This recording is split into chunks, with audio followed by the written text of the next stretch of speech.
राज ठाकरे हे व्यासपीठाच्या मागे दाखल झालेले आहेत। या ठिकाणी एक वॅनिटी व्हॅन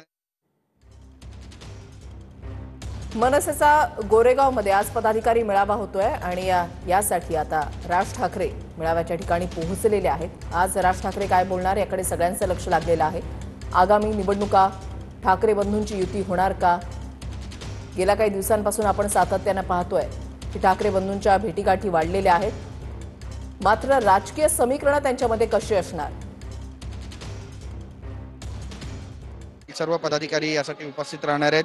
राज ठाकरे काय बोलणार आहे याकडे सगळ्यांचं लक्ष लागलेलं आहे। सगळी दृश्य आपण पाहतोय, राज ठाकरे दाखल झालेले आहेत आणि जेव्हा सभा सुरू होईल 11 वाजता त्यावेळी नेमकं राज ठाकरे हे करणार आहे हे सुद्धा पाहणं तितकंच महत्त्वाचं ठरणार आहे। सगळी दृश्य आपण या ठिकाणी पाहतोय, राज ठाकरे आहेत आणि सोबत बा नांदगावकर सुद्धा आपल्याला दिसत आहेत। इतर नेते मनसेचे जे आहेत ते सुद्धा आपल्याला पाहायला मिळतात। कर्णमाळा दिनबुळे सुद्धा दिसत आहेत, राजू पाटील दिसत आहेत आणि हे सगळे प्रमुख नेते जे आहेत ते आता अवघ्या काही वेळामध्ये व्यासपीठावरती दाखल होणार आहे।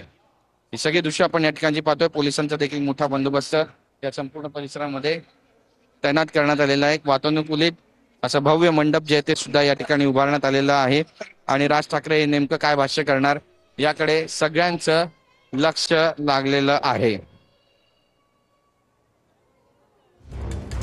तर राज ठाकरे मेळाव्याच्या स्थळी आता दाखल झालेले आहेत। आज राज ठाकरे पदाधिकाऱ्यांना मार्गदर्शन करत असताना नेमक्या काय सूचना करणार, मार्गदर्शनात पर काय वक्तव्य असणार आहे, भाषणामध्ये कोणकोणत्या मुद्द्यांचा समावेश असणार आहे याकडे सगळ्यांचं लक्ष लागलेलं आहे।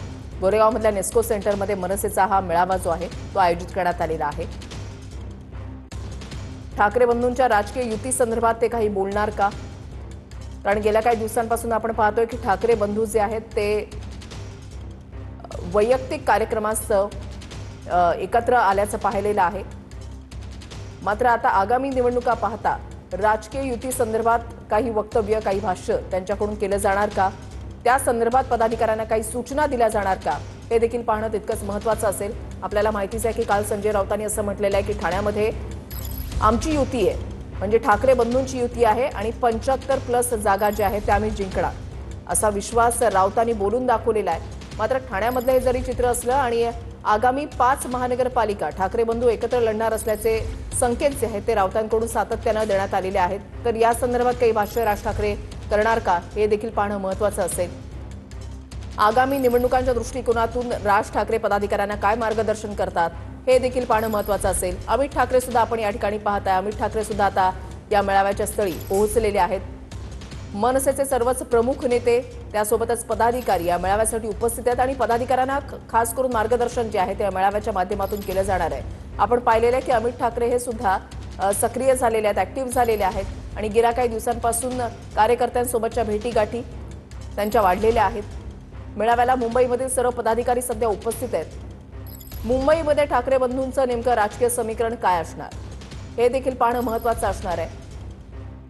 प्रत्येक पक्षाची राजकीय तयारी जी आहे, आढावा बैठका ज्या आहेत त्या सुरू झालेल्या आहेत। प्रमुख नेत्यांकडून मार्गदर्शन जे आहे ते केलं जात आहे। मनसे सुद्धा आगामी निवडणुकी जी गाडी आहे त्या ठिकाणी आता राज ठाकरे गेलेले आहेत। मनसेचे सर्वच प्रमुख नेते यावेळेला उपस्थित आहेत।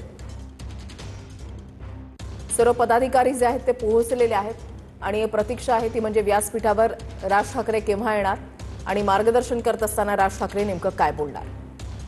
मेळाव्याच्या पार्श्वभूमीवर मनसेकडून ठिकठिकाणी बॅनरबाजी करण्यात आलेली आहे। मराठीचा मुद्दा यावरून एकत्र आलेले ठाकरे बंधू, मनसे आणि महाविकास आघाडी एकत्र येणार का या संदर्भातल्या सुद्धा चर्चा गेल्या काही दिवसांपासून सुरू आहेत। काँग्रेसकडून सातत्यानं सांगितलं जात आहे की तसा काही प्रस्ताव अजूनही आलेला नाही, ज्यावेळेला येईल त्यावेळेला विचार केला जाईल, हायकमांड सोबत बोललं जाईल। राऊतांकडून सातत्यानं संकेत जे आहेत ते दिले जात आहेत। ही दोन दृश्य आपण या ठिकाणी पाहताय। काही वेळापूर्वी मनसे अध्यक्ष राज ठाकरे कार्यक्रमस्थळी पोहोचले, अमित ठाकरे हे पोहोचलेले आहेत काही वेळापूर्वी आणि तयारी जी आहे ती पूर्ण झालेली आहे। प्रतीक्षा आहे ती म्हणजे राज ठाकरे यांची। कार्यकर्त्यांना मार्गदर्शन करत असताना नेमकं काय राज ठाकरे बोलणार याकडे लक्ष लागलेलं आहे। गिरीश गायकवाड